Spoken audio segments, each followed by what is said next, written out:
If I told you that a disease could be quietly active inside a person's brain for 20 years before anyone noticed anything wrong, would you believe me? I'm Dr. Michael, and that's not an exaggeration. That's exactly how Alzheimer's disease often works. And once you understand that timeline, a lot of things about this disease start to make a lot more sense. Today I want to walk you through this disease almost like solving a mystery, not to be dramatic for the sake of it, but because that's genuinely how doctors and researchers have had to approach it, piece by piece, clue by clue. Because for a long time, this disease hid in plain sight, and in many ways, it still does.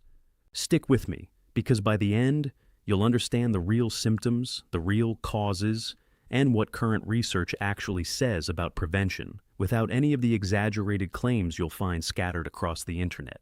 Let's start with the first clue, the one hiding inside a single word most people misuse constantly: dementia. People use dementia and Alzheimer's interchangeably, like they're the same thing. They're not. Dementia is a broad category. Alzheimer's is a specific disease within that category. And here's the clue that should catch your attention. Alzheimer's accounts for somewhere between 60 and 80% of all dementia cases worldwide, which means most of the time, when someone says dementia, what they actually mean is Alzheimer's specifically. That's clue number one. Now, let's move to the second one, because this is where the mystery gets more interesting. Most people assume this disease begins the moment symptoms appear. A forgotten name, a missed appointment. That's when they assume the story starts. But here's the twist. The disease doesn't start there at all. The brain changes associated with Alzheimer's are believed to begin years before symptoms ever show up. Some researchers believe it can be decades, which means by the time anyone notices anything wrong, the disease has often already been quietly active for a very long time. Think about what that means for how we should approach this disease. It's not really about catching something the moment it begins. It's about recognizing that the moment we notice it is usually much later in the story than we assume. Now let's look at the third clue, because this one directly challenges something almost everyone believes about how this disease actually kills. Most people assume Alzheimer's ends life the same way a heart attack or stroke does. Directly. Suddenly. That assumption is wrong. Alzheimer's disease does not directly cause death. What it does instead is slowly take away a person's ability to protect themselves, their ability to swallow safely, their ability to walk without falling, their ability to fight off infection.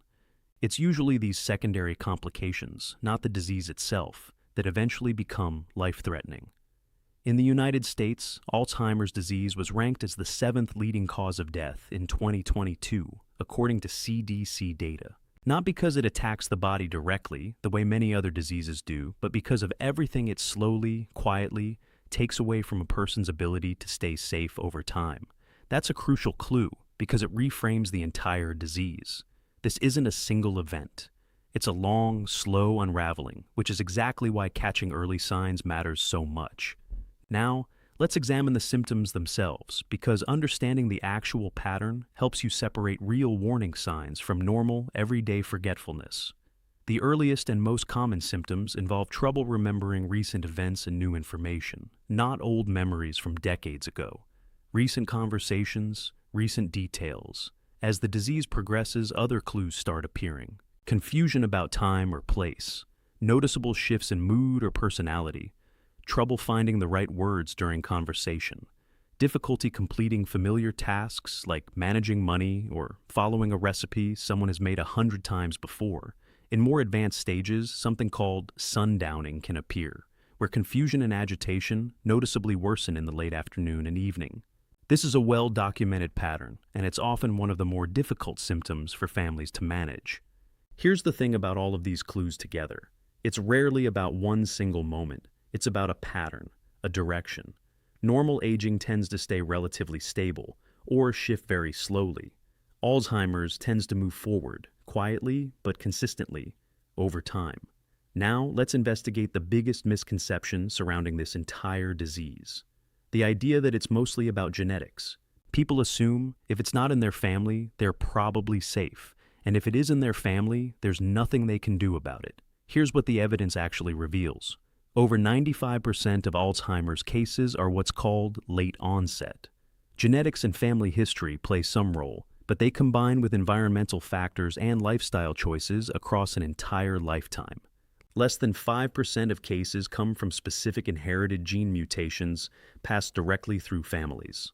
This means, for the overwhelming majority of people, this disease isn't simply predetermined by DNA at birth. It's shaped gradually over decades by a combination of factors, some completely outside anyone's control, and some, current research suggests, more influenced by daily choices than most people ever realize. So, what actually raises risk? Age remains the single strongest known factor, and that one, unfortunately, can't be changed. Family history and genetics matter too, and those also can't be altered. But here's where the investigation leads somewhere genuinely useful. Researchers have found a strong connection between cognitive decline and vascular health. Heart disease, stroke, high blood pressure, these appear repeatedly throughout the research. Scientists are also closely studying metabolic conditions like diabetes and obesity. Think about what that connection actually means. The same conditions your doctor has probably already warned you about, for the sake of your heart, may also be quietly connected to your brain. Blood pressure numbers, blood sugar numbers, body weight. These aren't just heart numbers, they may be brain numbers too. Now, let's address the question almost everyone eventually asks. Can this disease actually be prevented? I want to be completely honest with you here, because a lot of content online exaggerates this answer. There is currently no proven way to completely prevent Alzheimer's disease. Nothing has been scientifically proven to stop this disease from happening, despite countless videos and supplements online claiming otherwise. But here's where the investigation turns genuinely hopeful. Researchers are actively studying strategies that show real promise: regular physical activity, a healthy, balanced diet, staying mentally and socially engaged, managing chronic conditions like high blood pressure, diabetes, and obesity. And doing these things earlier in life appears to matter even more than starting late. None of these are guarantees, but they represent the most evidence-backed path currently available toward possibly reducing risk or delaying the onset of symptoms. And here's a final clue that should genuinely encourage you rather than discourage you. Behind the scenes, there's an enormous amount of active research happening right now. Dozens of new dementia drug candidates have advanced through development into human testing. Dozens of clinical trials are currently underway, targeting different aspects of this disease. Some of these aren't simply trying to manage symptoms. Some are specifically designed to slow, or even stop, the disease process itself. This case isn't closed. It's actively being investigated, with more resources and attention directed toward it than perhaps at any point in history. So, let's bring this entire investigation back to something practical, something you can actually use. Pay attention to patterns, not single moments. One forgotten name means nothing on its own. A consistent pattern of forgetting recent events, confusion about time or place, or noticeable shifts in mood and personality, that's worth a real conversation with a doctor. Don't self-diagnose based on a video, including this one. Memory changes can come from stress, poor sleep, medication side effects, or other treatable conditions entirely unrelated to Alzheimer's. A proper medical evaluation is the only way to actually know what's happening. Focus on what current evidence says may genuinely help: movement, sleep, social connection, mental engagement, managing blood pressure, blood sugar, and weight. Not because any of these guarantee prevention, but because they represent the most honest, evidence-supported path currently available.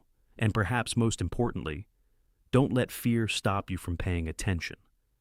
So many people avoid this topic entirely because it feels too frightening to face directly. But avoiding it doesn't slow down a silent disease. Awareness does. Early conversations do. Small, consistent choices, made over years, may accomplish more than any single moment of worry ever could. Here's something worth sitting with as we close this investigation. Somewhere out there right now, someone is living through the early invisible stage of this disease, with absolutely no idea it's happening. And somewhere else, someone made a small change years ago without ever knowing if it would matter. And it may be quietly working in their favor right now, at this very moment. You don't get to know which version of that story you're living. Nobody does. That uncertainty is uncomfortable, but it's also, in a strange way, exactly why paying attention today matters so much. I'm not going to end this by asking you to subscribe or click anything. I just want to leave you with one question. Now that you understand the real timeline, the real symptoms, and what actually raises or lowers risk, what would you want to start doing differently today? Simply because you finally understand what's actually happening and what may still be within your influence.